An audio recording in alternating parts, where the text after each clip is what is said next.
The footage is only a few seconds long, but it has a way of sticking to you. A bright morning at Varna Airport in Bulgaria. Travelers drift through the terminal with the slow, ordinary motion of people thinking about coffee, boarding times, and the relief of going home. And then, without warning, a man in a yellow shirt snaps into motion. He bolts. He runs hard, fast, and with purpose, cutting across the frame as if the building itself has turned dangerous. He doesn't stop to grab his bag. He doesn't circle back for a passport. He doesn't even look over his shoulder the way most people do when they're uncertain. He runs as if one thought has swallowed every other thought whole. Get out. That man is Lars Mittank, a 28-year-old German tourist. And after he sprints out of the airport, crosses the perimeter, and disappears toward the open fields and trees beyond, there are no more confirmed sightings. No verified phone calls. No bank activity that answers anything. No final message that gives his family a clean reason. Just an echo of a moment that makes everyone who watches it ask the same question. What did he think was happening right then? This is one of those cases where the mystery isn't a single locked door.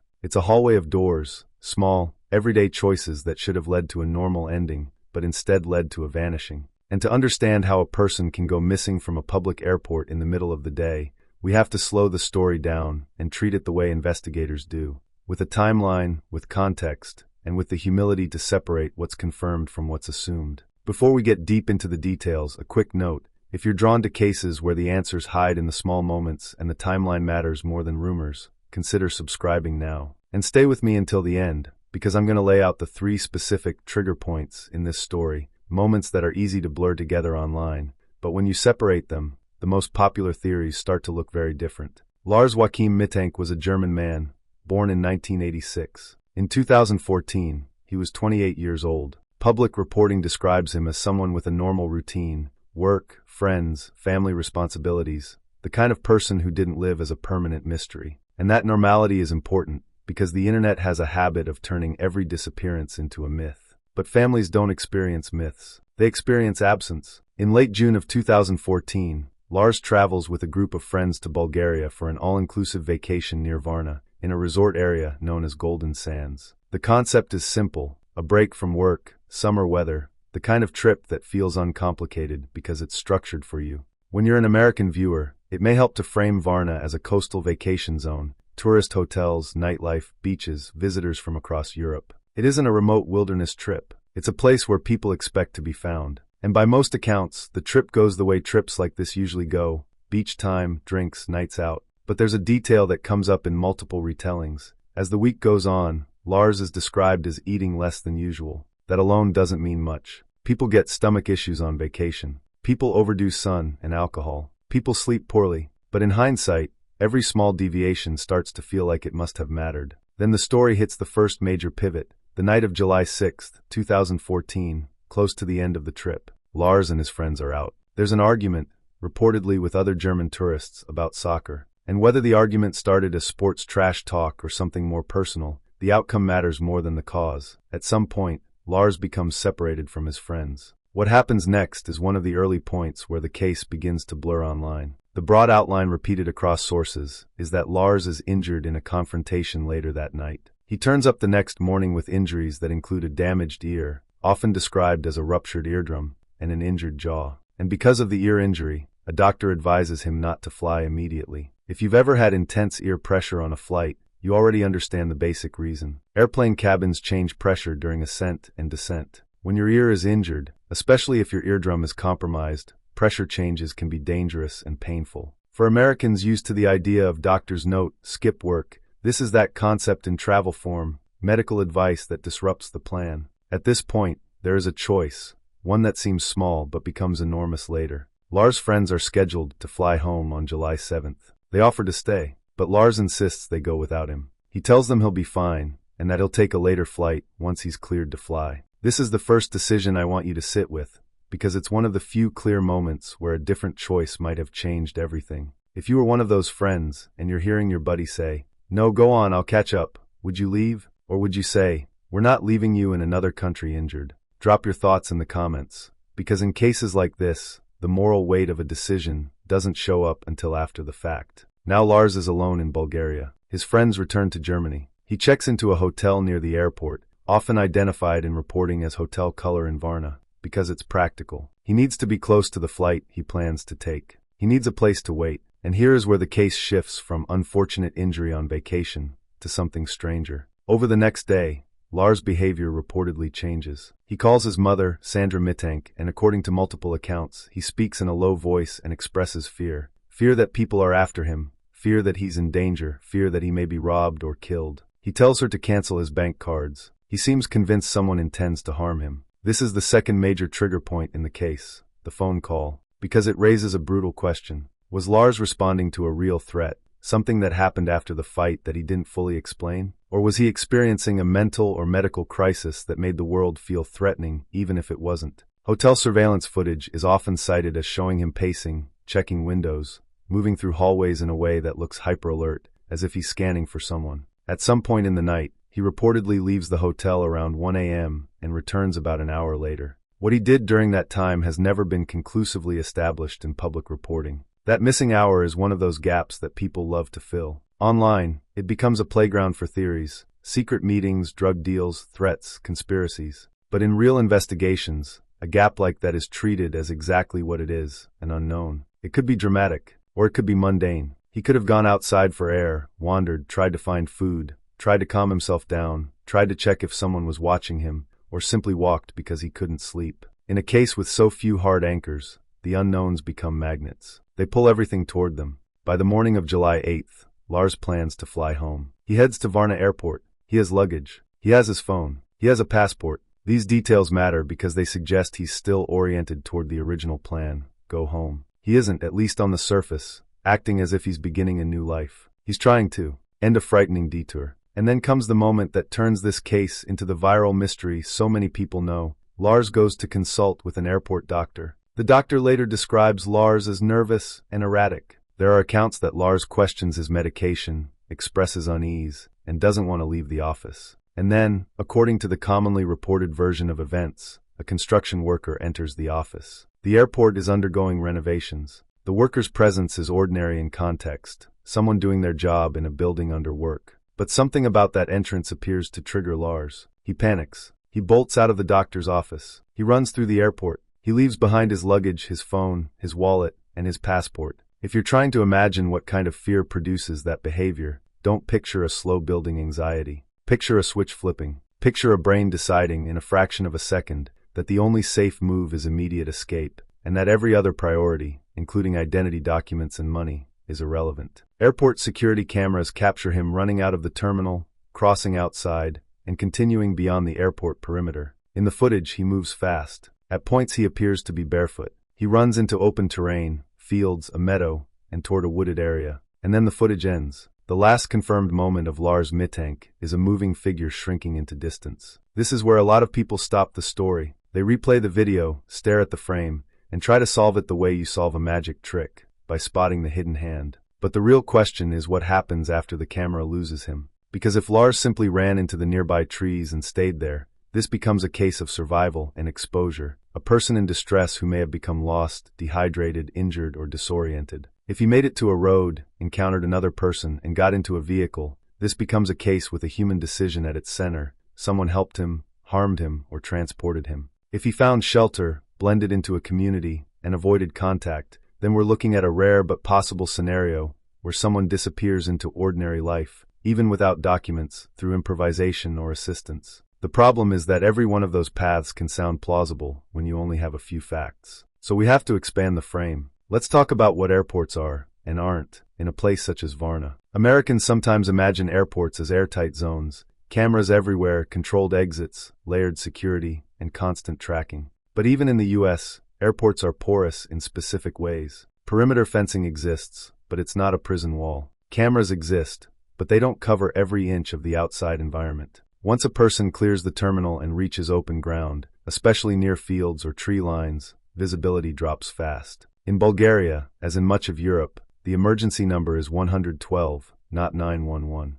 Policing structures differ, but the practical challenge is similar anywhere. If someone runs from an airport into open terrain, the first response is immediate search. Security personnel, local police, possibly dogs, canvassing areas, checking roads, asking taxi drivers, checking hospitals. And yet, in cases with no confirmed trail, searches have limits. The longer time passes, the more the search turns into investigation, checking sightings, checking records, coordinating with other jurisdictions. In Germany, the Federal Criminal Police Office, the BKA, maintains missing person bulletins and coordinates across regions. It's the kind of central listing Americans might compare, loosely, to how different agencies coordinate through national databases. But coordination doesn't create evidence. It only ensures that if evidence appears, it has a place to land. This case has had years to generate rumors. There have been reported sightings in different countries. There have been claims from people who think they recognized Lars in passing. There have been stories that flare up and disappear.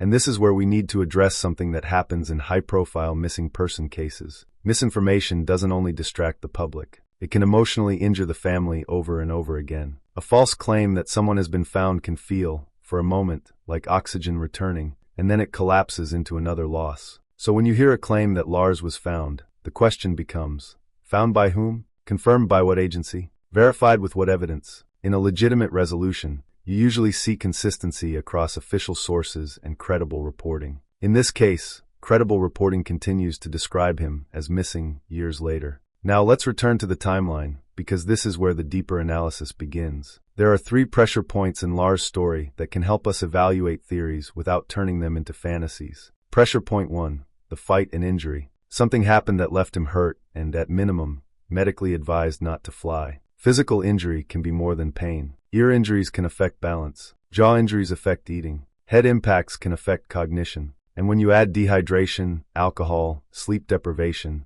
and the stress of being in a foreign country, you have a human system running on fumes. Pressure point 2, the phone call to his mother. The fear he expresses isn't vague unease. It's targeted, urgent fear, with a request to cancel cards. That implies he believed someone could access his finances, or that he believed his identity was compromised. Either he had reason to believe that, or his mind constructed that belief under stress. Pressure point 3, the construction worker entering the doctor's office. This is the instant where fear becomes action. Whatever Lars perceived in that moment, whether it was a misunderstanding, a hallucination, a misinterpretation, or recognition of someone, was powerful enough to override everything else. Now ask yourself, which theories account for all 3 pressure points, not just one? One popular theory is medication reaction. In many retellings, Lars is prescribed an antibiotic after the injury. Some sources name cefprozil. Others mention different antibiotics, which may reflect translation issues, brand names, or confusion in secondary reporting.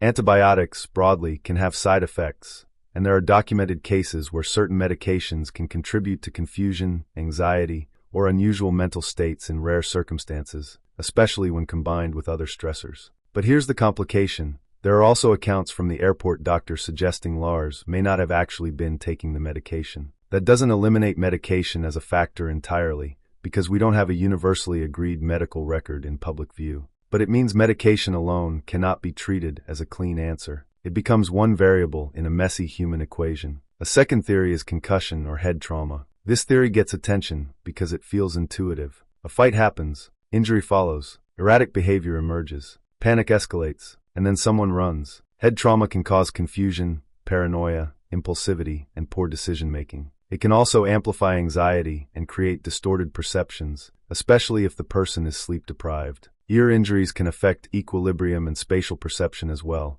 and when people feel physically off balance, they can feel mentally off balance too. But again, a medical explanation has to account for the content of Lars' fear. Why did he believe people were after him? Where did the idea of being robbed or killed come from? Was it grounded in an actual event, such as being threatened, or was it his mind attaching meaning to a vague sense of danger? A third theory is that he was genuinely threatened. This is where the story becomes emotionally difficult, because it suggests Lars was reacting to something real. If he believed people were pursuing him, maybe connected to the fight, maybe connected to something else that happened during the missing hour at night, then his fear may have been grounded in an actual conflict. In that scenario, the construction worker's entrance could have looked, to Lars, like the arrival of someone involved. Or it could have looked like a signal that the threat had reached the airport. But in evaluating this theory, we have to be careful. The existence of fear does not prove the existence of pursuers. Fear is not evidence. Investigators look for corroboration, reports of people following him, security footage showing suspicious individuals, witness accounts, phone records, hotel logs. Publicly available summaries do not offer a clear confirmation that anyone was actually chasing him at the airport. So this theory remains possible, but unproven. A fourth theory is voluntary disappearance. This is the theory that surfaces in almost every missing person case, because it offers a tidy closure. He chose this. He left. He started over. But look at the behavior at the airport. Leaving behind a passport, phone, wallet, and luggage is not how most planned disappearances begin. Yes, someone could stage panic. Yes, someone could discard items to confuse the trail. But the simpler read is that this was not a coordinated, clean break. It was flight, pure escape behavior. Also, voluntary disappearance doesn't resolve the phone call well. A person planning to vanish usually minimizes attention, calms relatives, delays contact, or creates an excuse. Calling a parent in fear, asking for cards to be canceled, and then running out of an airport isn't a stealth plan. It's a crisis. So if voluntary disappearance is part of the truth, it's more plausible as an unplanned outcome. Someone runs, survives, and then stays hidden out of shame, confusion, memory issues, or fear, rather than a carefully executed decision from day one. A fifth theory is accident and exposure. This theory isn't as compelling as a villain's story, but it's one of the most common outcomes in missing person investigations. People in distress run into terrain they don't understand. They become disoriented. They hide. They get injured. They succumb to heat or dehydration. And in areas with thick vegetation or uneven land, a body can be difficult to locate, even with searching. It sounds impossible until you read case after case where it happens. What makes this theory painful is that it doesn't require anyone else to act. It only requires a person to be in a compromised state and to keep moving away from help. But it also has to be tested against geography and time. How far could Lars have run barefoot? How quickly would he have needed water? Would he have reached a road? Would someone have seen him? If he was moving in daylight, you'd expect at least one confirmed encounter. Yet there are none that have been publicly verified.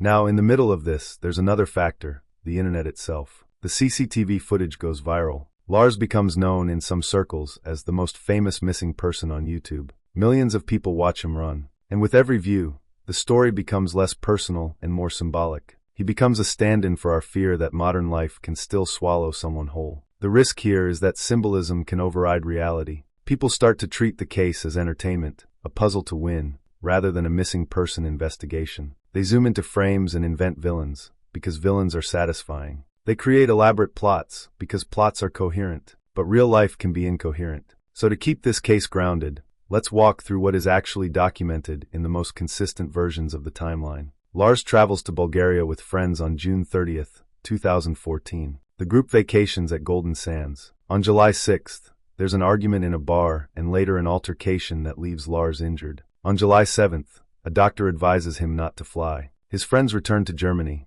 and Lars stays behind. He checks into a hotel near Varna Airport. He calls his mother, expresses fear, and asks her to cancel cards. He behaves in a way that appears paranoid, at least on surveillance footage. On July 8th, he goes to Varna Airport, consults an airport doctor, and then runs. Around 10 a.m. local time, he leaves the airport abruptly and abandons his phone and belongings. That is the last confirmed chain. Now, if you're wondering why the time matters, here's why. Daytime disappearances operate differently than nighttime disappearances. Daytime has witnesses. Daytime has traffic. Daytime has visibility. If a person disappears in broad daylight, it either means they got out of sight quickly, or they were missed by people who were not paying attention. And that leads us to another uncomfortable reality. People miss a lot. In airports, in parking lots, on roads. If someone looks like a person in a hurry, most people don't intervene. If someone looks distressed, many people assume someone else will handle it. It's a classic bystander problem. And in a busy travel environment, it's amplified.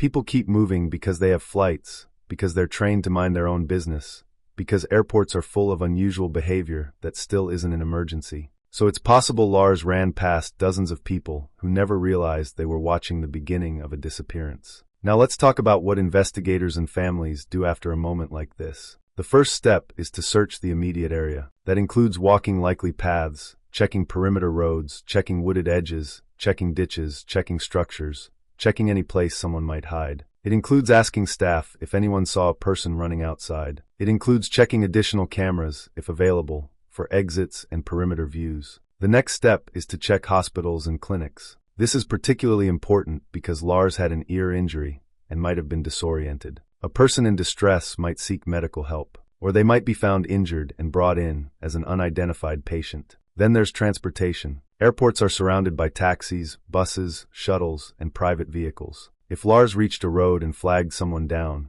he could have traveled far quickly. Even a short ride changes everything, because now the search zone isn't the forest by the airport. It's anywhere reachable by road. Then there's digital footprint. Phone pings, bank activity, card usage, internet logins. In many cases, digital clues are what keep a missing person case from going cold. But if a phone is left behind, if cards are canceled, and if no documents are used, the trail can go dark fast. In Lars' case, one of the reasons the story remains so haunting is that the usual markers don't resolve anything. There's no clean confirmation that he left the region. There's no confirmed transaction that places him somewhere else. There's no verified sighting that can be built into a new timeline. So the case becomes what missing person investigators dread, a no further trace situation. This is also where families often turn to private investigators, media appeals, and public campaigns. Lars' family has maintained public-facing efforts, including a website and social channels designed to keep his face visible and encourage tips. That kind of persistence is common in long-term missing person cases. It's not just hope,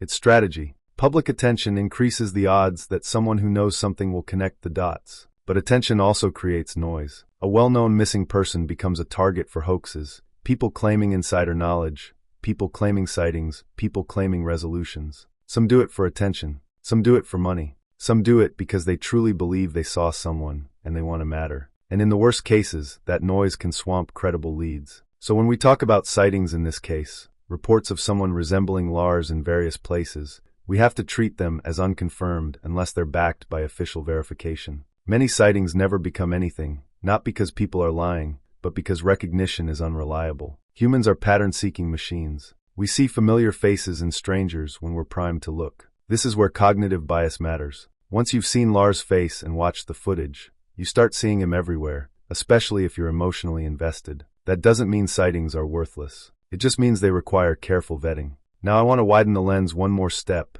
and talk about the emotional mechanics of Lars' behavior, because it's one of the few ways to approach this case without inventing villains. When someone experiences acute fear, the brain shifts into survival mode. Attention narrows. The body prepares to fight, flee, or freeze. In that state, people make decisions that look irrational from the outside but feel necessary from the inside. And here's the key. If someone is in a paranoid state, whether caused by stress, injury, medication, lack of sleep, or underlying mental illness, their survival system can become miscalibrated. The brain begins flagging neutral stimuli as threats. A stranger becomes dangerous. A normal sound becomes a warning. A routine interaction becomes a trap. If Lars was in that kind of state, the construction worker entering the doctor's office could have been interpreted as the arrival of someone who meant harm, even if it wasn't. The worker might have been big, loud, unfamiliar, wearing work gear that looked intimidating in context. Or the timing might have felt uncanny. Or Lars might have already been scanning for signs, and the worker became the sign.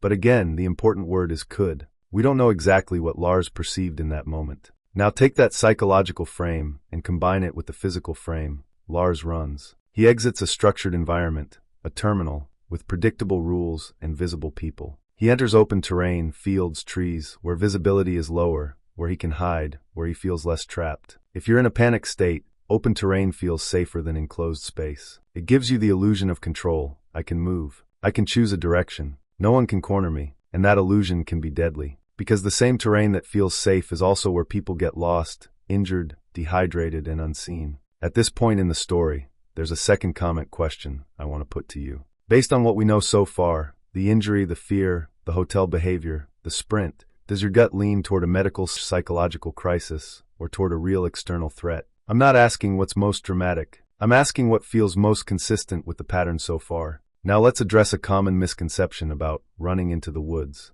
People imagine forests as thick walls. They imagine that once someone crosses the tree line, they vanish in a way that's almost supernatural. But many wooded areas near airports are patchy. Tree clusters, brush, uneven ground, fields, drainage areas, service roads. A person moving through that landscape might actually be visible from certain angles and invisible from others. If Lars kept moving, he could have reached roads or buildings. If he collapsed or hid, he could have been missed. If he encountered someone, that interaction becomes the next crucial event, but it's also the hardest event to prove. So the investigation over time would typically expand outward in concentric circles: hospitals, shelters, police encounters, border checks, tips. This is also where international coordination becomes relevant. A missing person in Bulgaria with ties to Germany is a cross-border case. Notices and bulletins can be circulated. Public listings can be created. But coordination is most powerful when there's a new data point, a confirmed sighting, a confirmed document use, a confirmed interaction with authorities.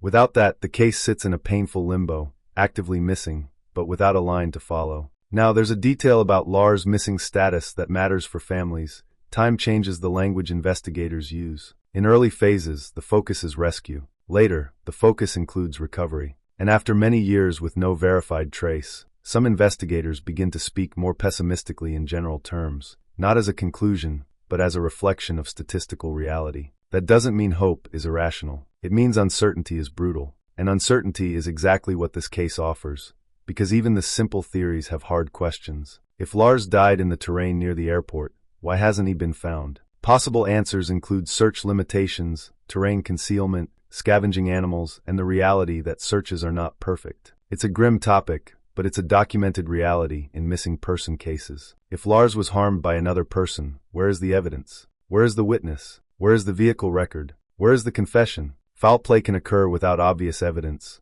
but it usually leaves ripples. Someone saw something, someone heard something, someone found property, someone talks later. If Lars survived and left the region, how did he do it without documents and without a phone? It's not impossible, but it's difficult. It usually requires help or extraordinary improvisation, and it often leaves some trace. So where does that leave us? It leaves us with the most responsible approach. Treat the footage as a symptom, not an answer. The footage shows a man running. It doesn't show why. It doesn't show what happens next. It doesn't show whether he was right to be afraid. It only shows fear in motion. And this is where online coverage can become dangerously confident. People watch the sprint and decide it proves a certain theory. But behavior can fit multiple narratives. A person fleeing a real threat runs. A person fleeing a perceived threat runs. A person fleeing internal panic runs. A person in a dissociative state runs. Same behavior, different causes. So we have to look at what changes around the behavior. The phone call to his mother suggests fear was building before the airport.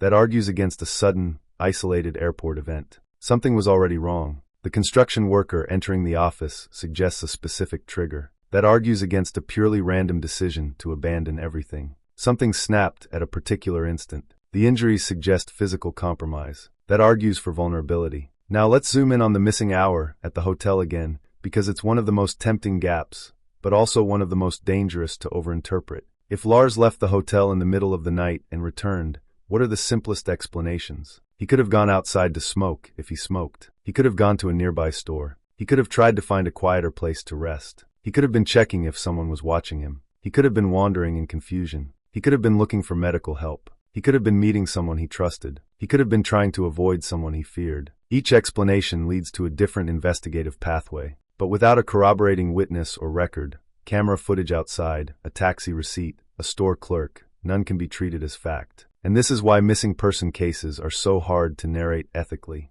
The temptation is to fill space with certainty. The reality is that uncertainty is the case. Still, there are ways to move forward without guessing. One way is to compare Lars' behavior to known patterns in crisis events. In cases involving acute psychosis or paranoid episodes, whatever the underlying cause, people often do the following. They whisper or speak low because they believe they're being monitored. They fixate on being pursued. They believe their finances or identity are compromised. They seek authority figures and then fear them. They flee from perceived traps. They abandon belongings because they believe escape is more urgent than property. That pattern maps onto several reported elements here. But there's also a pattern that maps onto actual threats. People who are threatened sometimes whisper. They sometimes cancel cards out of fear of being robbed. They sometimes fear the police or doctors if they believe authorities are compromised. They sometimes flee public places if they believe someone is closing in. So again, the pattern doesn't decide the cause. It only tells us what kind of experience Lars may have been having internally. Now let's talk about what public campaigns do in cases like this, and why they matter. A missing person poster isn't just a picture. It's a time capsule. It freezes a face at a certain age, a certain haircut, a certain moment. But years later, that face changes. Weight changes, hair changes, style changes. If Lars is alive, he would look different now than he did in 2014. That's why age-progressed images matter. And it's why family-led sites often include then and now visuals and details about height, eye color, and identifying traits. It's also why long-term missing person cases don't expire, the way online attention does. Families keep going. If you're watching this and thinking, what could anyone do now? The answer is, keep the case clean. Keep the facts visible. Reduce misinformation. and encourage credible tip reporting through proper channels. Now we need to address something else that lives in the background of this story: stigma. If Lars experienced a mental health crisis, people sometimes treat that as an explanation that ends empathy. It shouldn't. A crisis doesn't make someone less worthy of being found. And it doesn't mean the person chose their fate. It means they were vulnerable. At the same time, families sometimes resist mental health explanations because of stigma or because it feels as if it reduces the urgency of searching. But mental health crises can be lethal. They can lead to exposure, accidents, and risky choices. Taking them seriously is not an insult. It's a way to understand risk. So the respectful position is, we don't know if this was mental health, medical crisis, external threat, or some combination. But we can still treat Lars as a person in danger. And now, we're at the point where many viewers want a verdict. What is the best theory? Before I answer, here's the midpoint reminder. If you want more long-form, fact-first breakdowns of missing person cases, tap like, and it helps the algorithm show this story to people who may not know Lars is still missing. Now, the best theory is rarely a single theory. It's often a chain. Here is the chain that, to many investigators and analysts, tends to fit the largest number of known elements without requiring extraordinary assumptions. Lars experiences an injury and a stressor event during the trip. The injury disrupts sleep and comfort. The stressor, whether it's the fight itself, the fear of retaliation, or simply the shock of being hurt, creates anxiety. The combination of pain, sleep disruption, possible dehydration, alcohol exposure, and being alone in a foreign country amplifies his distress. He becomes paranoid, either because he is genuinely afraid of follow-up harm, or because his nervous system is in overdrive and his mind begins assigning threat to neutral cues. He contacts his mother with urgent fear. He goes to the airport attempting to get home. He seeks reassurance from the doctor. Something in the doctor's office, most notably the entrance of a stranger during renovations, triggers a sudden spike in fear. He flees impulsively. He runs into terrain that offers concealment. From there, one of two things happens. He succumbs to exposure and injury in the environment, or he encounters a person and is moved, by help or by harm, into a situation that never becomes publicly documented. That chain is not a conclusion. It's a framework. It's a way to integrate the timeline without forcing certainty. Now let's stress test the alternatives with that same framework. If this was purely external threat, organized criminals, a planned abduction, the airport sprint becomes strange. Abductions from airports usually involve coercion, vehicles, and speed, not a panicked runaway from security and people. Could someone have been waiting outside? Possible. But the run begins inside the doctor's office, not at a quiet exit. That suggests Lars believed he needed to flee immediately, not that he was being physically forced. If this was purely medication, we run into the problem of uncertainty about whether he took it and whether it would produce that specific behavioral sequence on that timeline. Medication may be a contributor, but as a standalone explanation, it carries gaps. If this was a planned voluntary disappearance, the abandonment of documents and phone becomes a major obstacle. Planned vanishing usually involves resources, preparation, and control. What we see is loss of control. So the chain explanation, medical stress plus psychological crisis plus environmental risk, remains one of the more grounded paths. And yet, we can't end here, because grounded does not mean resolved.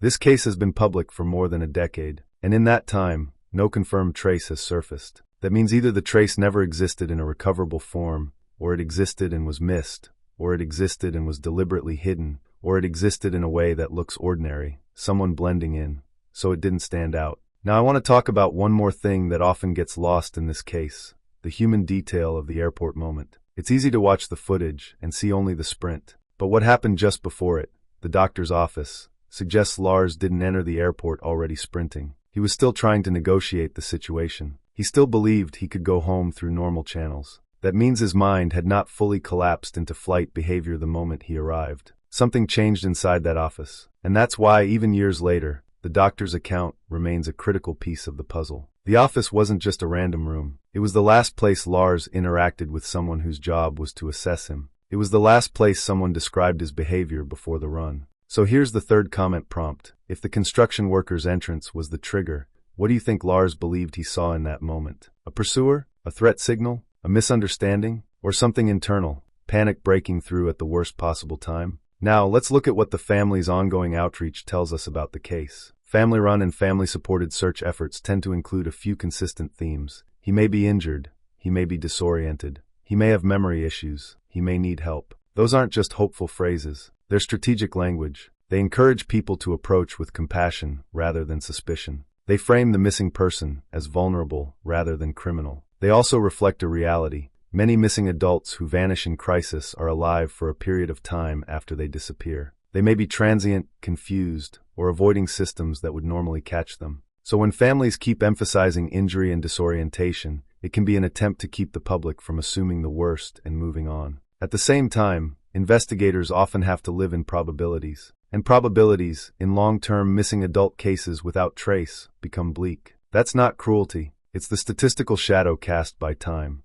But time doesn't eliminate responsibility. A missing person is still missing until evidence says otherwise. Now, a quick non-U.S. context note that matters here. In Europe, cross-border travel can be easier than Americans might assume, especially within certain regions, but documentation still matters. A passport is not optional for many routes, and identification is often required for lodging, transportation, and employment. That's one reason the abandonment of his passport is such a significant detail. It makes the "he traveled far in a normal way" scenario harder. However, not impossible. People can travel short distances without documentation. People can be sheltered by others. People can work in formal jobs. People can live on the margins. It's difficult, but not fantasy. Which brings us to the hardest part of this case. All major pathways remain open in some form. And that's why the story persists. It's also why we have to resist turning it into a horror story. Because if we turn it into horror, we stop seeing Lars as a person and start seeing him as a prop. And for his mother, his family, and his friends, he isn't a prop. He's the absence at the table. So what can we do concretely in a video such as this? We can keep the timeline accurate. We can keep the facts separate from speculation. We can highlight the official details that would matter if someone encountered Lars alive: approximate height, eye color, general build, age progression. We can encourage tips to go to proper channels. We can discourage hoaxes and "I solved it" fantasies that don't help anyone. And we can also do something else. We can let the story teach us about crisis behavior. If you travel with friends and one person is injured or distressed, we'll leave you behind and you'll catch up feels normal until it isn't. If someone calls you whispering and afraid, you take it seriously, even if it sounds irrational. If you see someone running in panic in a public place, you don't have to chase them, but you can notify staff, security, or authorities. Sometimes the smallest intervention is the difference between a person leaving the frame and a person being found. Now let's talk about what I promised at the beginning, separating the pressure points so the theories become easier to judge. Here's the payoff. When people explain this case in one sentence, they tend to say, "He ran from the airport and vanished." That framing makes it sound as if the mystery begins at the airport. But the airport is not the beginning. It's the climax of a buildup. The buildup begins with injury, isolation, and fear. It intensifies with the hotel behavior and the phone call. It peaks with the doctor's office trigger. And only then does the airport sprint occur. So if you're evaluating any theory, ask it to explain the buildup, not just the sprint. A theory that only explains the sprint, "he was abducted outside the airport," or "he decided to start a new life," ignores the phone call and the escalating paranoia. A theory that only explains the phone call, "he was threatened at the resort," has to explain why the threat translated into a sprint away from the doctor and why no corroboration appears publicly. A theory that only explains the injury, concussion, has to explain the content of the fear and the timing of the trigger. The theories that survive that filter are the ones that accept complexity, multiple stressors, multiple contributing factors, and a final decision that may have been impulsive rather than planned. That doesn't give us a neat ending, but it gives us a responsible understanding. And responsible understanding matters, because it influences how we respond to future cases. Now, one more comment prompt before we close. If you had to prioritize one investigative focus today, terrain research, renewed witness outreach, review of transportation records, or international tip coordination, what would you prioritize and why? There's no perfect answer, but your reasoning says a lot about how you see the case. As of today, Lars Mittank remains missing. His last confirmed sighting is that CCTV footage at Varna Airport on July 8, 2014. His family's outreach continues, and the public still returns to those seconds of video, hoping the answer is hidden inside the frame. But the answer, if it exists, is almost certainly outside the frame. It's in whatever happened during the missing hour at night. It's in the medical details we don't fully have in public. It's in the perception Lars had in the doctor's office. It's in the first hour after he crossed the airport perimeter, whether he hid, collapsed, found water, reached a road, met a person, or kept running until his body couldn't. And it's also in the quiet possibility that someone somewhere saw a distressed man in a yellow shirt that day and didn't realize they were looking at the beginning of a decade-long question. If you have any information that could credibly relate to Lars Mittank, The right move is to report it through official channels and the family's public contact options, not through social media speculation. Tips belong with professionals who can verify them. And if you want more cases told this way, slow, careful, timeline first, and respectful to the people living with the missing, subscribe. I'll be covering more disappearances where the smallest details matter most, and where the goal isn't shock but clarity.